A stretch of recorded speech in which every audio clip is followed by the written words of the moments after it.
Welcome to I Just Have to Say Something, a conservative Hispanic perspective where we audit criminal, police, and civilian interactions to improve safety within our communities, supporting the Second Amendment, police accountability to ensure our fundamental rights of life, liberty, and the pursuit of happiness are never infringed. Please show your support for safer communities and the Second Amendment by hitting that like, subscribe, and notification bell. The state of Illinois is trying to pass an assault weapons ban that obviously is not going to work. One of the things that frustrates me the most is the fact that assault weapons aren't used that often statistically in violent crime in Chicago or anywhere else. You're more likely to get killed by somebody kicking you or beating you to death than an assault weapon. Again, if you don't know anything about guns, there is no such thing as an assault weapon for sale in the United States that can be readily bought over the counter anywhere. They've been banned for many decades. But the fact that these liberal politicians have done such an excellent job of blaming an inanimate object for their failures to hold criminals accountable is sickening. I wish that the minority community would take a step back and wake up to the fact that a car does not drink and drive on its own. A gun does not knock on my door in the afternoon and say, hey, let's go rob a corner store. No, it takes a person to get behind the wheel of a car, to go down to a bar, get drunk, and then get behind that wheel of a car.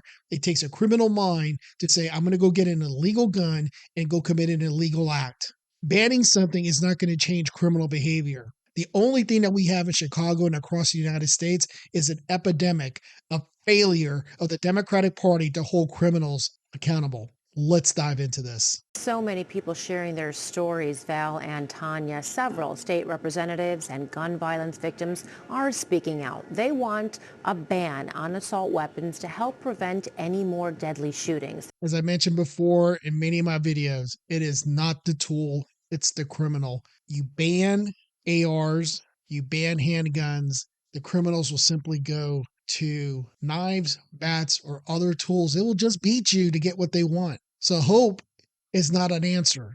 And I empathize with the people who are victims of violent crime. My mother was robbed at gunpoint coming out of her house in Northwest Miami. Trust me, I get it. But this is not a reasonable solution. It's not going to help anybody. They're hoping to pass the Protect Illinois Communities Act. The package was introduced by State Representative Bob Morgan and includes legislation that would ban assault weapons, better implement the state's firearm restraining order law, raise the minimum age to obtain a FOID card to 21, and address illegal gun trafficking. And if you notice, everything this man is proposing won't help anything. Let's be honest.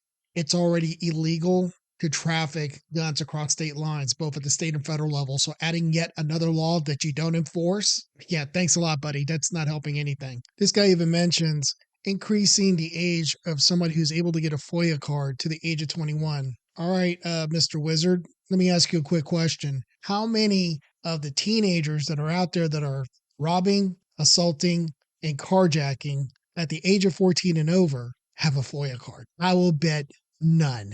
So this, again, is another stupid step to infringe on the rights of people who are law-abiding between the ages of 18 and 21 because you're ignoring the problem. It's the criminal teenagers that are out there creating havoc on the streets of Chicago.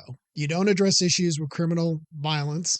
If you want to have my support, why don't you sit there and say, if you perform a criminal act with a weapon and you put a lock switch, for example, or you use anything above a standard capacity magazine for that particular weapon. So like say you have a Glock 19, which is a standard capacity of say 15 rounds. It's normal capacity for that gun. And you put a 30 round magazine into it, put a special enhancement because you enhance the performance of that weapon to commit a violent criminal act. Now we're talking. I'm as a 2A supporter, I can get behind you because the owning of the Glock 19 should not be illegal, and the owning of the magazine, a 30 round magazine, should not be illegal. But if I put the two together and commit a criminal act, then that combination not alone should be a criminal act, but should have special enhancements because I've modified my weapon in such a way to make it more deadlier, if that makes any sense.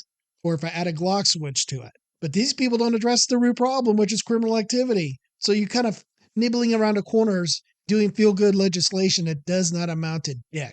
This is the first official hearing on this matter, and we're hearing testimony, as I mentioned, from many survivors hoping to put an end to gun violence. I am a firm believer that we need to call things for what they are. I've done a lot of work in data analysis in information technologies for the last 20 years. You have to call things by its proper name. Stop calling it gun violence. We need to call it what it is. It is criminal violent activity. The tool doesn't matter to me.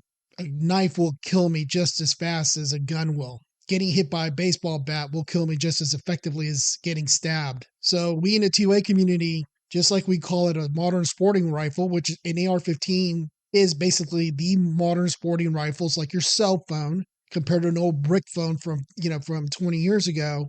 It's what it is. And we need to start calling what they say is gun violence as criminal violent actions. Because at the end of the day, you still end up in a 6 foot hole because some criminal did some bad things and politicians refuse to hold these people accountable. And it's affecting minority communities so way disproportionately. And all these laws do is make these liberal politicians feel better about themselves. It makes the Karens feel safer because black and brown people don't have guns. And at the end of the day, it does not help those who need the most help. Contina Patterson, Patterson was with a group of family members at the vigil on the west side back in October when gunshots rang out and several people in her family were hit, including Patterson. 10 of my family members were shot, and that included 3 kids, ages from 3, 13, and 11, the kids. There is an epidemic out here, a spread of gun violence everywhere. I truly empathize with this woman. I've worked a lot of shooting victims when I was a paramedic, and I get her frustration. I've lived in these communities before, and it's so tiresome to not know if your family's safe, if you're going to be safe, if your kids are going to be safe walking to and from school. I get it. But until this woman and people among the minority community and people in America say, we've had enough of this criminal violence. It's not the gun that picks itself up and taps me on the shoulder and say, hey, let's go do some crap. It's not. It's somebody saying, I'm going to do some crap. My car doesn't tell me, hey, let's go get drunk tonight and go party. I make that decision. And until we put the focus on what the real problem is in America, things aren't going to get better. In fact, if anything, they're going to get worse because the politicians don't care, because they use this as a wedge tool between the right and the left, and the people who are paying the price are usually brown and black people, and they don't care because they're in gated and guarded communities. You think these 2 white politicians that are talking about it affecting this law live in a minority, poor, destitute community that they're supposedly in charge of? And if they're so good at improving the condition for many of these communities, why do they suck after decades? I don't get why so many minorities vote for Democrats, especially after decades. And you look around, and that's all I ever ask minorities to do. I'm not trying to convince any minorities to be a conservative or Republican. You'll need to make that decision on your own like I did. But what I will say is take a step back, look around, and go, hey, I've been voting the same way for the last 10, 20, 30, 40 years, like in Philadelphia and some other places, and it absolutely sucks. At what point do you sit there and go, this isn't working? Now, it's very clever for the Democrats to sit there and point the fingers at the guns and at the Republicans and this and that. But it's like you've been in charge for the last 40 years and shit still sucks. When that time comes, when that moment of awakening comes to you, you will find it strangely freeing. But there's a lot of peer pressure. You got people on TV saying, minority conservatives, oh, I don't get it. You're an oxymoron. You're a pariah. You're a piece of shit. It's all a trick to keep you on that plantation of destitute and to be dependent on the government. The minute you figure that out and just be objective and go, wait a minute, you're telling me that you guys are the best we can do and it sucks after 40 years? Maybe we should try something different.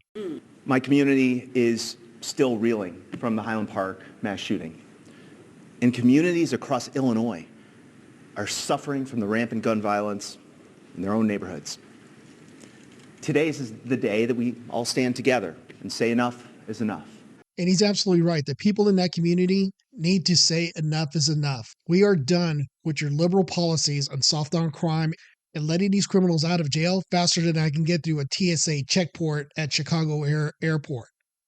It is ridiculous that these people are out there committing 5, 10, 15, 20, and 30 crimes, and they're still on the street. And even when they kill somebody, they downplay it down to manslaughter or some other nonsense. The people of those communities need to step up and say, stop blaming the inanimate object and start blaming the people that are facilitating the crimes by being open and lenient on criminals. Once they say enough's enough and you start voting these people out, you're going to see some real safety changes in Chicago. These politicians are going to take a step back and go, oh shit, they're on to us. The revolving door judicial system makes a fortune running these people in and out of jail.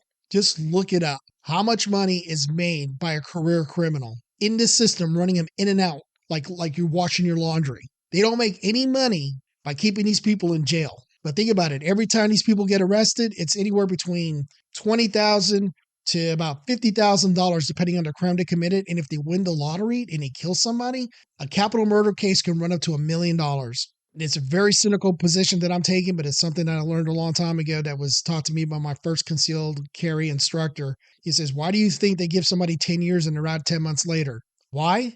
Because they make absolutely no money while they're sitting in jail getting 3 hots in a cot. The system does not make any money if they're not churning these criminals in and out because they know the recidivism rate is so high that they can just count it counting like the sun's going to come up tomorrow, that these guys are going to be right back at it in your face, committing a crime. And if you're lucky, they don't kill you. People in those communities need to sit there and take a step back and say, we've had enough and we're holding you accountable. And when these people commit a crime, they need to do some time. I used to watch Beretta when I was a kid. It was a TV show. It was a cop show. And the theme song, if you can't do the time, don't do the crime. That's exactly the way it needs to be today.